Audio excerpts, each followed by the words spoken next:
White house में Biden के प्रवेश की खबर आने के साथ ही अब हर किसी के मन में यह सवाल खड़ा हो रहा है कि क्वाड को लेकर बाइडेन प्रशासन के रुख में क्या बदलाव आ सकता है।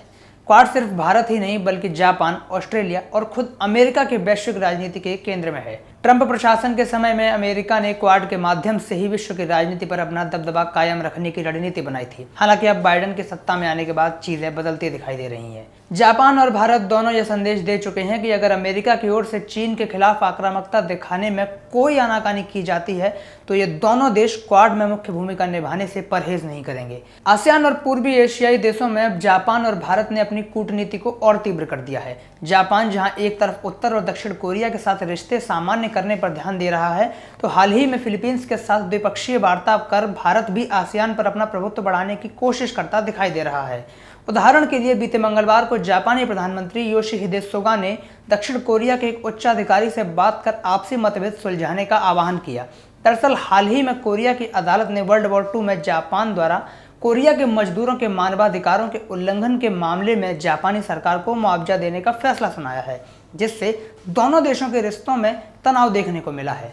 हालांकि सुगा ने अब समझौते की बात करी है, जता दिया है कि वे अपनी कूटनीति और सुरक्षा नीति का सारा ध्यान सिर्फ चीन पर ही केंद्रित करना चाहते हैं और वे जल्द से जल्द अपने बाकी पड़ोसियों के साथ संबंध बेहतर करना चाहते हैं। जून महीने में जापान के विदेश मंत्री ने मंगोलिया का भी दौरा किया था, जो दिखाता है कि चीन के उत्तरी और पूर्वी मोर्चे पर जापान चीन की मुश्किल बढ़ाने के लिए पुरजोर मेहनत कर रहा है। यह बात गौर करने वाली है कि पिछले महीने ही जापान के नए पीएम सुगा ने अपना पहला आधिकारिक विदेशी दौरा आसियान देशों में ही किया था, जहां उन्होंने वियतनाम और इंडोनेशिया के नेताओं के साथ मिलकर क्षेत्र की सुरक्षा को मजबूत करने से जुड़े कई कदम उठाने का ऐलान किया था। जापान पिछले कुछ समय से अपनी कूटनीति का सारा ध्यान आसियान और कोरियन प्रायद्वीप पर लगा रहा है, जिस पर बाइडेन के आगमन का कोई खास फर्क नहीं पड़ेगा। अब भारत की बात करते हैं। बीते शुक्रवार को भारत के विदेश मंत्री एस जयशंकर और फिलीपींस के विदेश मंत्री ने एक बैठक के बाद आपसी संबंधों को एक नया आयाम देने का संकल्प लिया। दोनों देशों ने सुरक्षा, मिलिट्री ट्रेनिंग, शिक्षा और हथियारों की खरीद के मामले में सहयोग को बढ़ाने की बात कही। साफ है कि भारत फिलीपींस के साथ नजदीकी बढ़ाकर क्षेत्र में चीन के लिए मुश्किलें पैदा करना चाहता है। फिलीपींस ने हाल ही में दक्षिण चीन सागर में अपनी ओर से ड्रिलिंग करने पर पाबंदी हटाने का भी फैसला लिया है, जिसके बाद इस बात की संभावनाएं भी बढ़ गई हैं कि भारत और फिलीपींस भविष्य में साथ मिलकर दक्षिण चीन सागर में ज्वाइंट एक्सप्लोरेशन कर सकते हैं।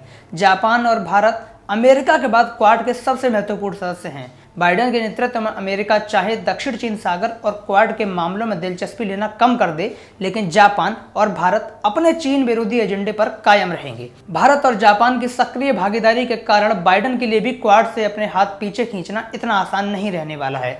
अगर बाइडेन क्वाड को डंप करने का सोचते भी हैं तो इसके कारण अमेरिका भारत और अमेरिका जापान के रिश्तों में तनाव देखने को मिल सकता है, जो किसी भी सूरत में अमेरिका के हित में तो बिल्कुल नहीं है।